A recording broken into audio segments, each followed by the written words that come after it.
কত রকমের কত অসুখ, বদ্যি, কবিরাজ সবই হলো। কখনো মাথায় জলপট্টি দেওয়া হলো, কখনো পেটে সেক দেওয়া হলো, গায়ে জোক লাগানো হলো, হাতে মাদুলি বাঁধা হলো। ওষুধ পত্র কিছুই কাজে দিল না, কিন্তু অসুখের কোনো কিনারাও পাওয়া গেল না। তখন রাজামশাই গেলেন খেপে। তিনি বললেন, দূর করে দাও অপদার্থগুলোকে, এদের সব জিনিস নিয়ে নাও আর জ্বালিয়ে দাও। এমনি করেই চিকিৎসকেরা সব একে একে আসে আর একে একে বিদায় নেয়। ভয়ে আর কেউ রাজার বাড়ির দিকেও যায় না। তখন সকলের ভাবনা হলো, তাই তো, শেষকে কি রাজামশাইয়ের বিনা চিকিৎসায় মারা যাবে? এমন সময় কোথা থেকে এক সন্ন্যাসী এসে বলল,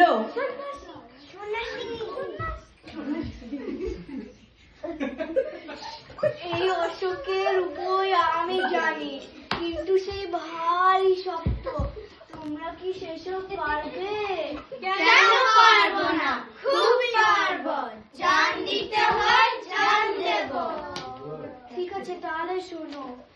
এমন একটা লোক খুঁজতে হবে যে কোনো ভাবনা নেই, চিন্তা নেই, সব সময় মুখে হাসি লেগেই থাকে। তারপর সেই লোকের জামাটা নিয়ে রাজামশাইকে পরাতে হবে, আর সেই লোকের দশকটাকে রাজামশাই এক রাতের জন্য শুতে হবে। তাহলে এই অসুখটা সেরে যাবে। সবাই শুনে বলল, এ তো চমৎকার কথা।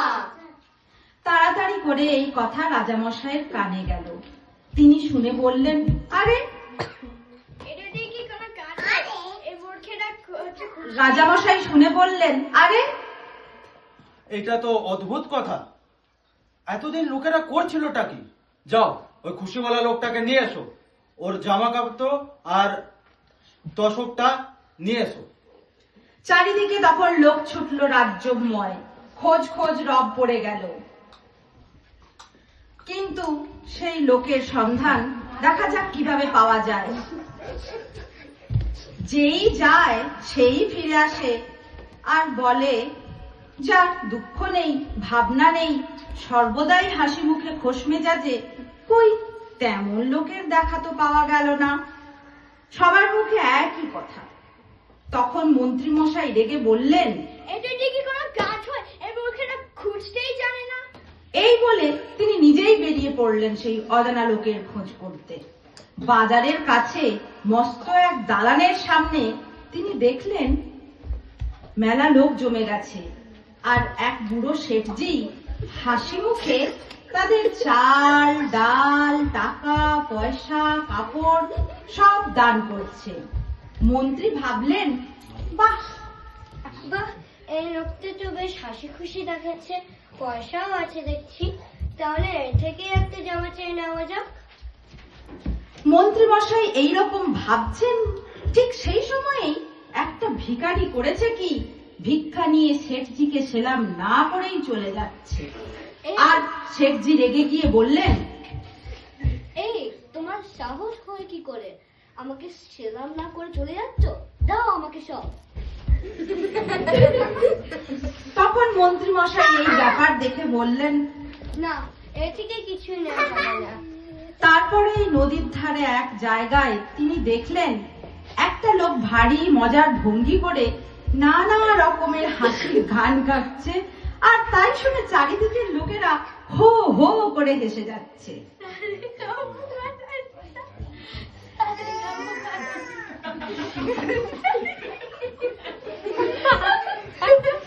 মানুষ যে এত রকমের হাসির ভঙ্গি করতে পারে তা মন্ত্রী মশাইয়ের জানা ছিল না।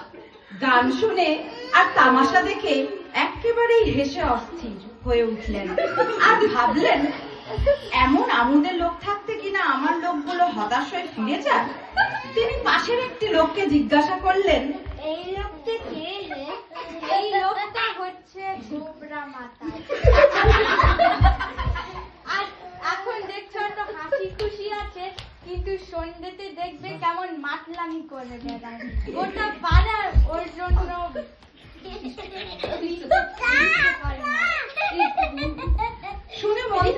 গম্ভীর হয়ে আবার চললেন সেই লোকের সন্ধানে।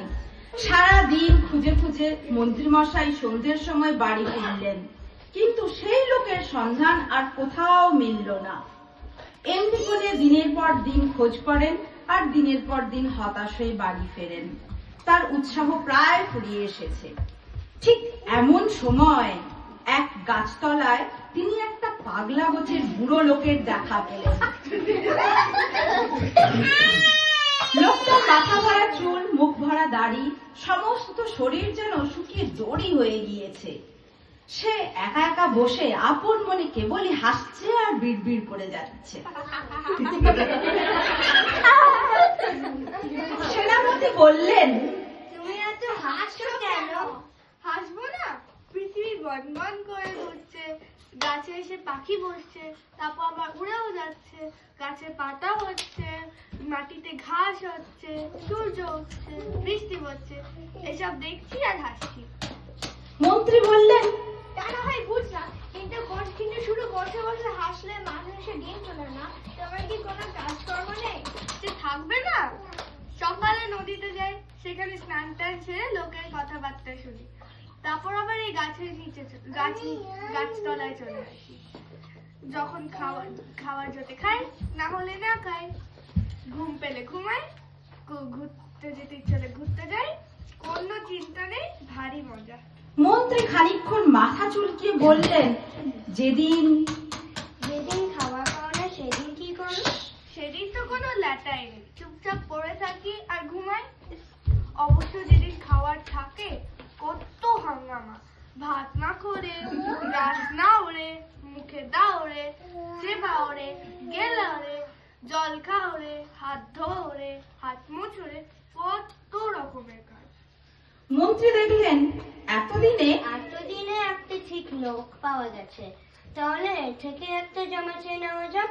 তোমার একটা জমা দেবে, যত দাম চাও তত দাম দেবে। এই কথা শুনে লোকটা হো হো করে হাসতে লাগলো আর বলল, আমার আবার জামা? ওসব জামার টাকা তো আমার নেই। কিছুদিন আগে একজন একটা শাল দিয়েছিল, তবুও ভিখারিকে দিয়ে দিয়েছি। ওসব জামাটা আমার ধারি না। মন্ত্রী বললেন, তাহলে তো মহা মুশকিল। যদিও একটা লোক পাওয়া গেল, তার আবার জামা নেই, তাহলে তোমার একটা বিছানার তোষক আছে, তাহলে দেবে একটা বিছানার তোষক। কত টাকা লাগবে আমরা টাকা ঢেলে দেব। ওইসব তোষক বিছানায় আমি 40 বছর দেখিনি, তার আবার তোষক। ওসব তোষক আমার নেই। মন্ত্রী মশাই বড় বড় চোখ করে বললেন, এতদিন একটা লোক পাওয়া গেছে, তার জামাও নেই, বিছানার তোষকও সাথে রাখে না। তোমার কি কোনো অসুখ টসুখ করে না? অসুখ? সেটা আবার কি? যারা অসুখ করে তাদেরই অসুখ করে, ওসব অসুখ টসুখ আমার করে না। মন্ত্রী মশাই এদিক ওদিক দেখতে লাগলো আর ভাবলো, না এবারেও আশা হতো, যাই রাজার কাছে গিয়ে খবর দিই। আবার সবাই ভাবতে বসলো, এখন উপায় কি? চিকিৎসাও হলো না। এখন উপায় কি? চিকিৎসাও হলো না। অনেক কষ্ট হয়ে যা একটা লোক পাওয়া গেল, সেটাও গেল কষ্টে। সবাই বসে বসে ওর মুখ চায় আর দীর্ঘশ্বাস ফেলে বলে, না আর তো উপায় দেখছি না, না বাঁচাবার কোনো উপায় নেই। এদিক ওদিক তখন রাজামশাই ভাবতে বসলেন আর নিজে নিজে বললেন, আমি হচ্ছি রাজা, আমি থাকি রাজপ্রাসাদে, ভালো ভালো জামা পরি, ভালো ভালো খাবার পাই, আর আমার হলো অসুখ। ওর যার বাড়ি নেই, ঘর নেই, খাবার পায় না, যেদিন খাবার পায় না সেদিন খায় না, যেদিন খাবার পায় সেদিন খায়, ও হচ্ছে খুশি। যা হতো বাবাগুলো, তোরা গিয়ে বস, আমি নিজের অসুখ নিজেই সারিয়ে নিয়েছি, আর আমি কাল থেকে যদি টুও শুনি তার আমি মাথা উড়িয়ে দেবো। এই বলে রাজামশাই নিজেই নিজের অসুখ ছাড়িয়ে নিলেন। তাহলে বুঝলেন তো অসুখটা আসলে মনের অসুখ। এখানেই শেষ করছি আমাদের ছোটদের